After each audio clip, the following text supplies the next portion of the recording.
Hello दोस्तों, नमस्कार। मैं डॉक्टर सुरेंद्र प्रसाद खंसली, ज्योतिष आचार्य। आज की इस ज्योतिष की श्रृंखला में आप सभी लोगों का स्वागत करता हूं।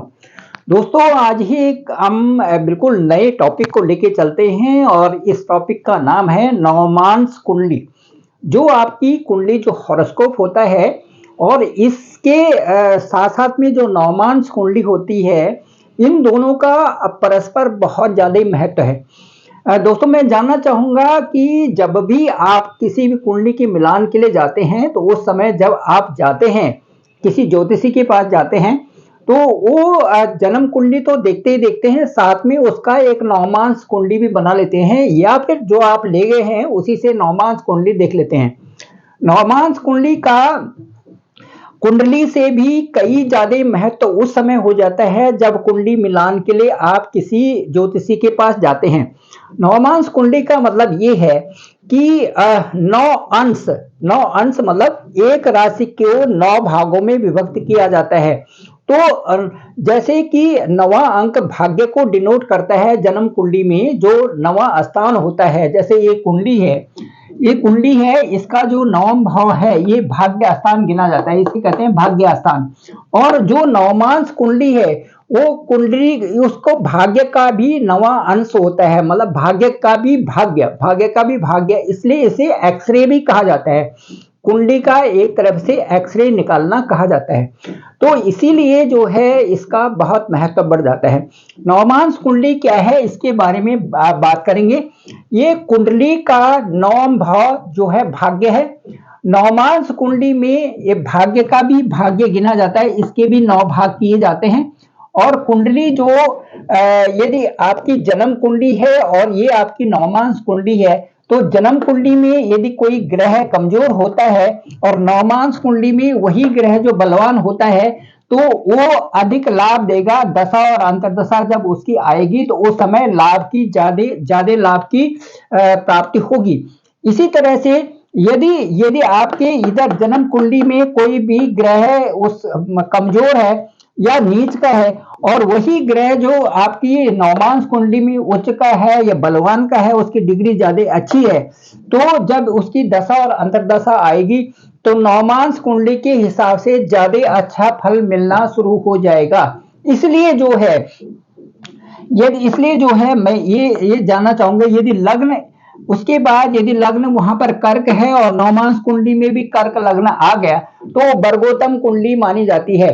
यदि मिथुन राशि है और उसके साथ में जो है वहां पर बृहस्पति विद्यमान है, और यही नवमांस कुंडली में भी आ रहा है कि मिथुन लग्न है या मिथुन राशि है और उनके साथ में वहां पर जुपिटर है, इसी तरह से और भी ग्रह समान रूप से समान राशि में यदि आते हैं तो उन्हें वर्गोत्तम कहा जाता है। कहने का मतलब है कि वो एक उत्तम फल अपनी जो दशा और अंतर्दशा आते हैं उसमें देते हैं।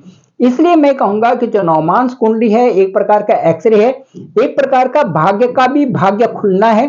और नवमांस कुंडली से हम देखते हैं कि ये जातक कितना अच्छा, इसकी जो लाइफ है कितनी अच्छी है, इसका व्यक्तित्व कितना अच्छा है, इसका स्वभाव कितना अच्छा है, और ये जन्म के अलग अलग पड़ाव में कितने अच्छे जो है रिजल्ट इसको मिल रहे हैं, ये नवमांस कुंडली से पता चलता है।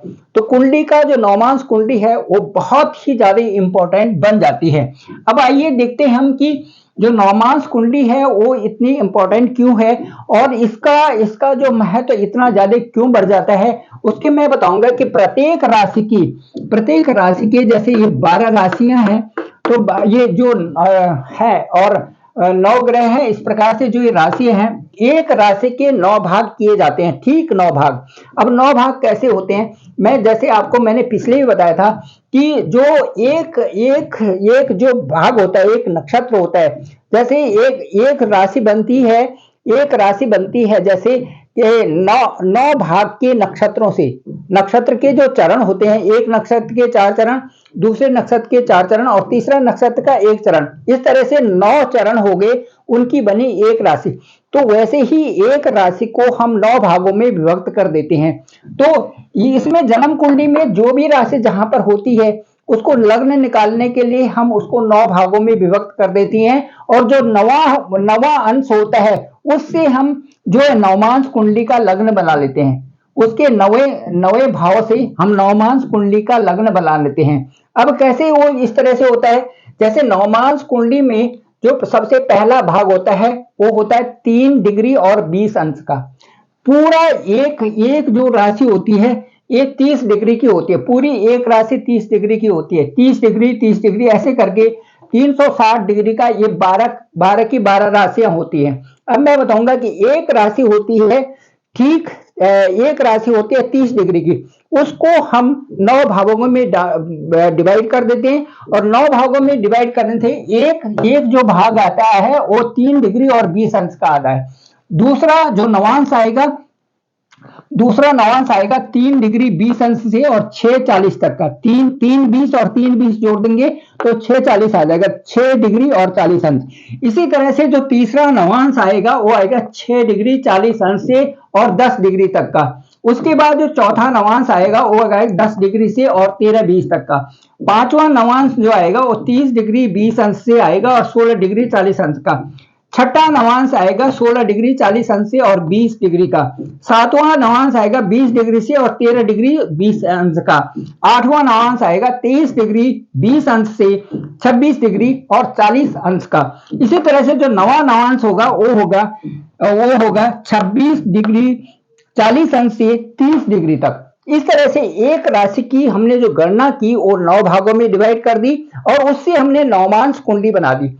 इसी तरह से जो भाग्य की जो भाग्य और जो शरीर और जो भी ये भाग है, ये जितने भी राशियां हैं इनको सबको 9 भाग में डिवाइड कर देते हैं और उससे नवमांश कुंडली आपके सामने आ जाती है, जो कि एक बहुत अच्छी रिजल्ट देती है आपकी लाइफ में। तो नवमांश कुंडली का बहुत ज्यादा महत्व है। और जब भी आप जन्म कुंडली में मिलान के लिए जाते हैं, कई बार ऐसा होता है कि जब जन्म कुंडली को आप देते हो मिलान करने के लिए किसी ज्योतिषी को, उस समय कहते हैं कि इसमें कोई भी मंगली नहीं है, इसमें मंगली नहीं है, क्योंकि मंगल का जो है 1 4 7 8 और 12वें भाव को मंगली कहा जाता है कि इन स्थानों में यदि मंगल हो तो मंगल दोष कहा जाता है। लेकिन होता क्या है कि यदि इन स्थानों में जन्म कुंडली में यदि मंगल नहीं है, लेकिन जैसे ही नवमांश कुंडली निकाली जाती है, नवमांश कुंडली में मंगल 8वें घर का हो जाता है, 7वें घर का हो जाता है या 12वें घर का हो जाता है, तो उसको एक तरफ कर देते हैं, कुंडली को इसलिए कर देते हैं कि भाई ये जो है मंगली है और इसके लिए मांगलिक ही लड़का होना चाहिए। नवमांश कुंडली के जरिए भी इस तरह से कैलकुलेशन की जाती है, जो कि ज्योतिषी जानते हैं या पंडित ही जानते हैं, जिनको कि इस चीज का पता है। इसलिए दोस्तों नवमांश कुंडली की बहुत अच्छी बहुत ज्यादा महत्वपूर्ण है और नवमांश कुंडली को जरूर देखना चाहिए जब भी फलित करना हो या जब भी किसी के बारे में बताना हो। नवमांश कुंडली के बिना कोई भी प्रेडिक्शन उतनी अच्छी नहीं हो पाती और न उसके रिजल्ट उतने अच्छे हो पाते। तो जब भी किसी भी कुंडली के बारे में किसी को बताना हो तो कुंडली से नहीं, उसकी नवमांश कुंडली को भी देखना बहुत जरूरी है।